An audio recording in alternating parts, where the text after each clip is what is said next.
لكم في كازابلانكا المغرب، الدولة رقم 128 ليا حول العالم بحمد الله سبحانه وتعالى وصلناها.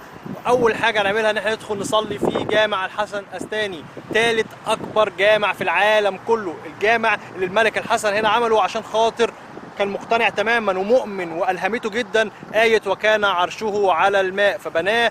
أخذ سنين طويلة، 7 سنين يمكن بيبنوا فيه، كله هاند ميد، كله معمول كله معمول بالحاجات اليدويه، خشب، رخام، زخارف، كلها مفيش سنتيمتر فيه مش مزخرف. اخد 7 سنين واكتر من 10,000 عامل بيشتغلوا فيه لمده 7 سنين عشان خاطر يبنوه. تلته من تحت جوه المحيط. احنا ورانا زي ما انتم شايفين كده، احنا في الميدان اللي قدام الحسن، لو الناس طلعت تشتغل الفيديو يمين وشمال فتشوف المنظر ورانا عامل ازاي.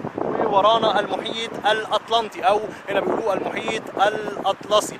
يعني ندخل جوه الجامع ونشوف المنظر عامل ازاي. قلنا اول مره نعمل فيديو لينا 360 من جوه مسجد، حاجه بجد جميله جدا. جينا المغرب هنا، الدوله رقم 128 ليا حول العالم، عشان نوريكم جمال المسجد ده من جوه عامل ازاي. حاجه بجد اكتر من رائعه، حاجه اسطوريه.